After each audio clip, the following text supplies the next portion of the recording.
Like I said, most professional YouTuber on YouTube, most professional Let's Player on YouTube. Ha ha ha ha ha. Even he laughs at me.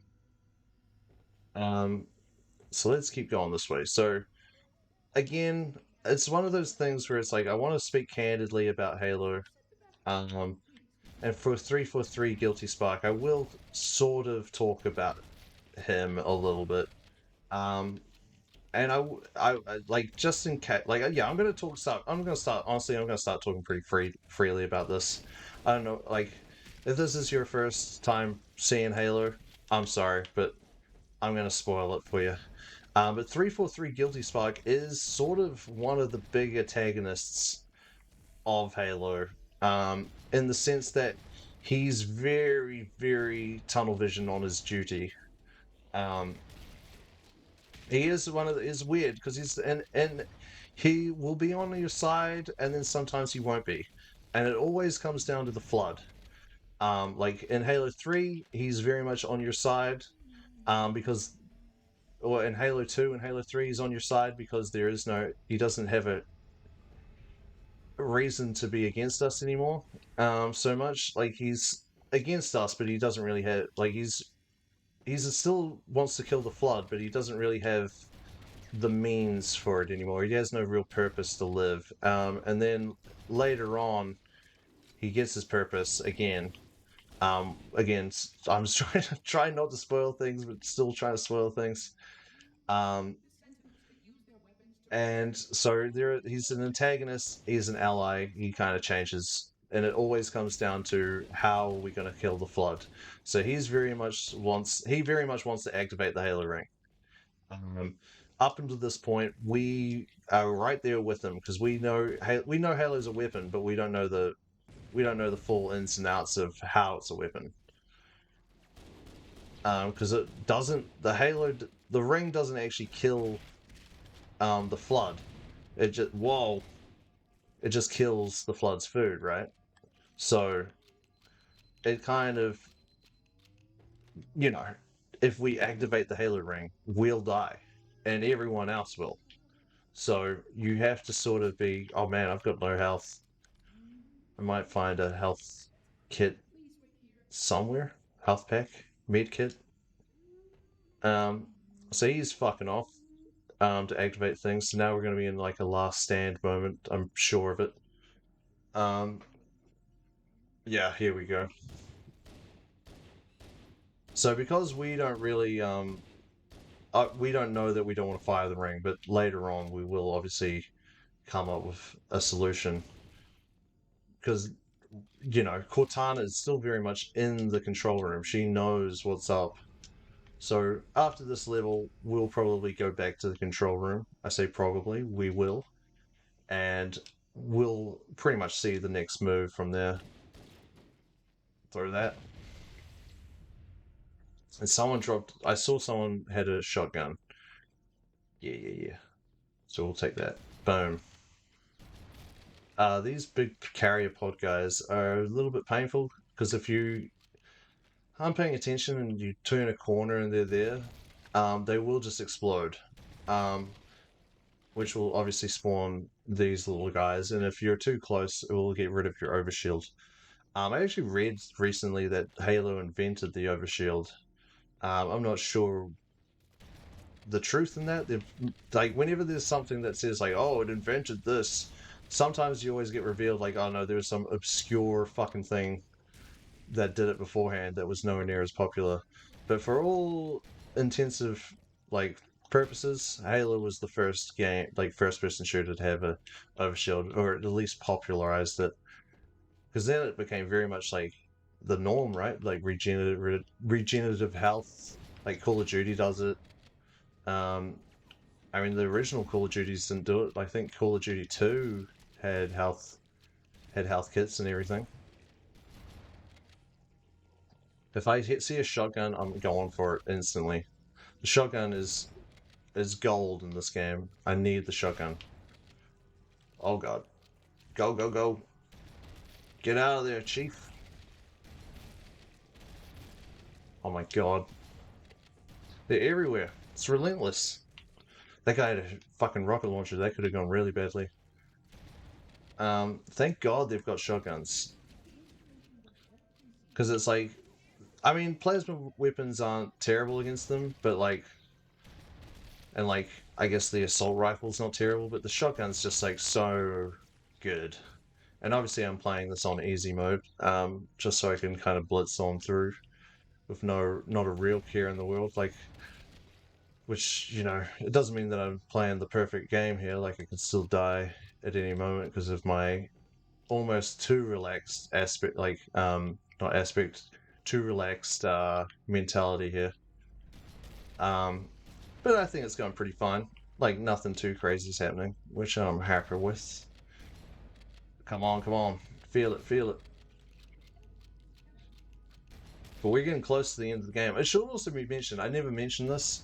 Um, I was, well, like, Captain Keyes was totally in that room where Jenkins and Sergeant Johnson got attacked by the flood. So the reason why Sergeant Johnson doesn't get infected is because his blood is like technically like radioactive because of his Spawn 1 Orion project genetics, I guess, because they did some like gene biohacking on him to try and make him a perfect soldier in the failed project. So he's technically radioactive. So they tried to infect him, but they couldn't.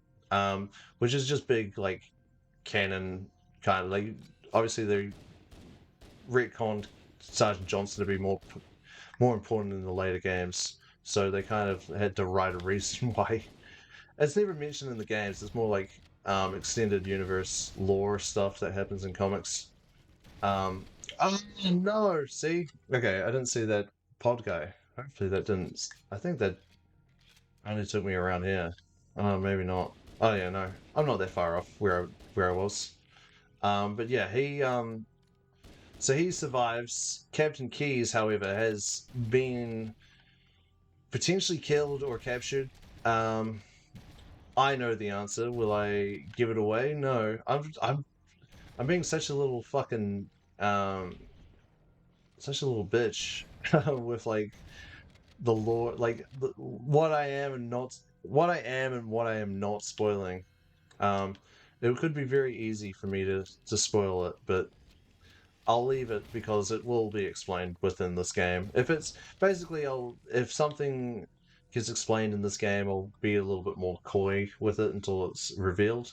If something is not spoiled in this game, I'll spoil the shit out of it. Because I don't know. It might be a very long time until I play Halo 2 or 3 for the channel, if at all. Like, I like Halo 2. I think Halo 2 is really good, but every time I play it, I'm like, ah, there's certain levels that I don't think are that great. Um, I mean, I still very much enjoy it, but I think if I was to play any Halo game after this for the channel, it would probably be Halo 3, maybe Halo Reach.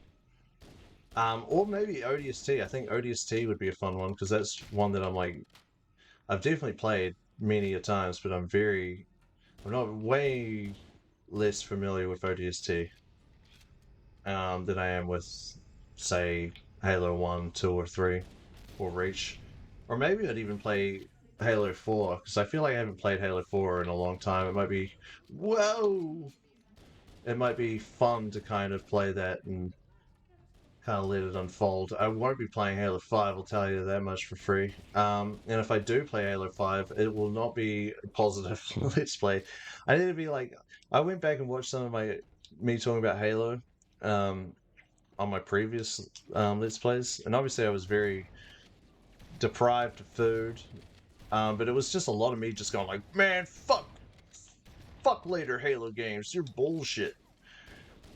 I need to be a little bit positive of that. I don't want to become Star Wars theory, you know, talking about getting a franchise that I love, and then the whole fucking crux of my video is me just going like, no, you know what I hate? Star Wars. Um, I love Halo. I'm very passionate about it. And I'm most likely getting a lot of things wrong, to be honest. Like, it should be, everything that I say should be taken with a bit of grain of salt, because I am, you know, an idiot. I can only retain so much knowledge, you know. I learn a lot of different things every day. Whoa! Yeah, there you go. And also like when you're trying to, whoa, what the fuck happened to him? When you're also like, you know, when you haven't played, or like when you're playing a game and you have to talk, with a like steady stream of consciousness, and you're not like you don't have anyone to bounce it off, you can easily just stumble around and say the wrong thing, which I'm trying not to do, but I definitely have. I've definitely done that. I've had videos where I've gone back and watched it, and I've just been like, "Wow, I've just made a point that I completely dropped before I was actually made the point." So he's going to go open this door. So now we're in this kind of, oh, the music kicks in, that which tells you that hell's coming to Frogtown.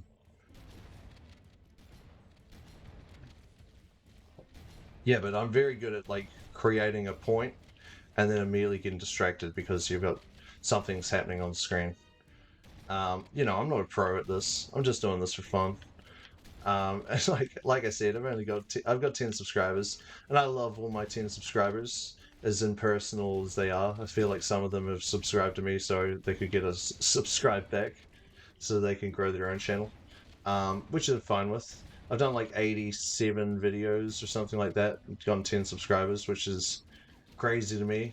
In the sense that I'm like, wow, you think that like 100 videos with a schedule, but I guess Let's Plays just aren't anywhere near as popular as they used to be, which I'm fine with. I don't really expect these to blow up. I don't need them to blow up either. I'm like quite happy, just doing them as a nice little hobby. Takes a lot of pressure off. I can't imagine like some of these Let's Plays that like, you know, have to play the most popular game at the time, have like a fan base that are just like, you're an idiot. At least I have no fan base. So having no fan base makes it means that the only person calling me an idiot is myself. Um, I'm sure at some point, you know, which is a different beast. Like I feel like if I was playing this, like if I blew up on YouTube and every video is me just going like, man, I'm terrible at video games, and then every comment is like, yeah, you are. I think I would be a little. I'd be like, I'd probably get quite pissy about it. I'd be like, hey, it's all right for me to say it, but who the fuck are you to say that I'm shit at video games?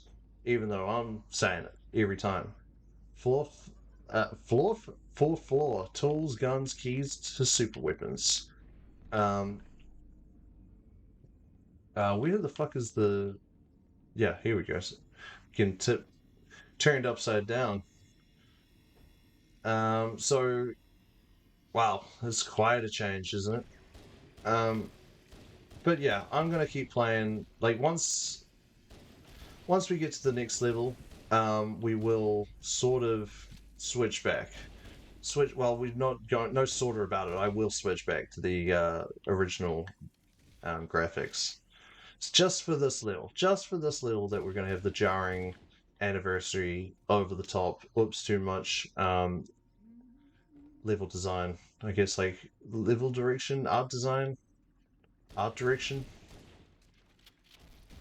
Choose what apply. Choose the one that's applicable, right? I feel like I covered all my bases there. Bases is. Let's keep going. Let's persevere. Um, okay, let's go this way. Or not, we'll just have to fucking wait for Guilty Spike to get his guilty ass over here. Because I can't do shit until he opens that fucking door, right? Yes, got some shotgun ammo. We're shotgun rich at the moment. Oh, people are jumping through. Can you do something, man? Get through the fucking door already. Get your A and G, Guilty Spike. Get your A and a G. I do love how like one of the like the antagonist one of the antagonists of Halo is 343 Guilty Spark. Like I said, he could be an ally, he could be an antagonist, depending on the situation. Um, is the name that 343 Guilty like Industries went like, wait, we should use that name. And that's like, yeah, I get that it's Halo like, but it's also like is very fitting because that company can be an ally with Halo Infinite, or it can be an antagonist with Halo 5. They really fucking suck. They fucking suck. Um, and even like with Halo Infinite, I think the campaign's really solid. I think the story works. Um, but it's like the thing with Halo Infinite is that you have to kind of and the gameplay is really good. I should mention that. But I think their big problem is like obviously the modern world of first person shooter multiplayer where it's like, oh, what's this? Like it's microtransactions. Oh, what's this? It's fucking oh god, get out of there. It's a store. It's a store where you buy cosmetics.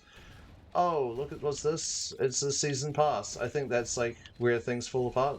Oh, I think we're at the end of the level, to tell you the truth here. Um, we are. Which is very hard to kind of gauge when the whole level's the same fucking level. There's no discernible landmarks. Um, but yeah, I think it's like interesting that Halo Infinite kind of completely forgets or like brushes past the ending of Halo 5, which I'm happy with because Halo 5 is steaming pile of shit.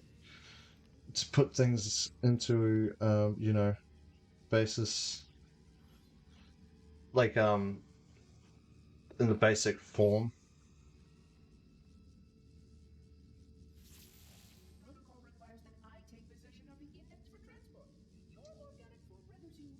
And you can just teleport people, by the way. You can just teleport us.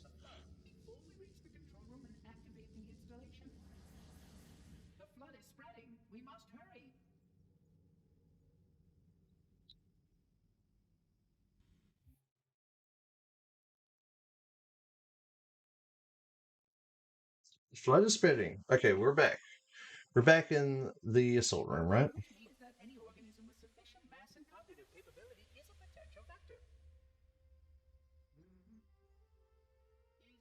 So now these two are going to meet. So Chief's going to go activate the ring.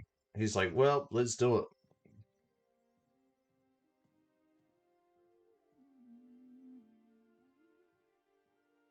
Let's activate this shit.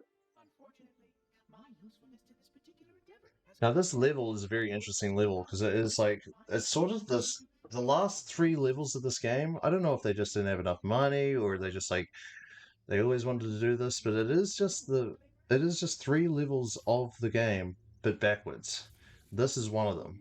So this level is just assault on the control room backwards. Um, the next level is the truth and reconciliation backwards, and then the final level is the pillar of autumn backwards. So Cortana's she's gone a little bit like she's a little bit pissy.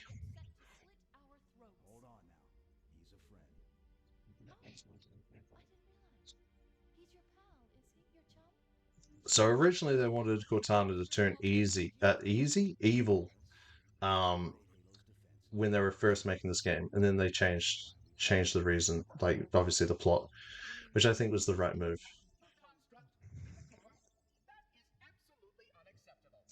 Acceptable. And they also they also wanted her to be British. That's why she said "sod off," um, which is a very British thing to say. But obviously, once they got fuck Jennifer Jen Taylor, was that her name? Once they got her, they were pretty happy with having her just American. So basically, this is the big reveal that I've already spoiled for anyone paying attention. Yeah. So basically, the ring is we can't. It's not an option. We can't turn this shit on.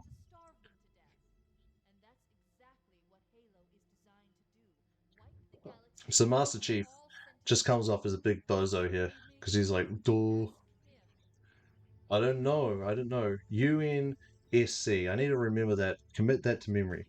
UNSC.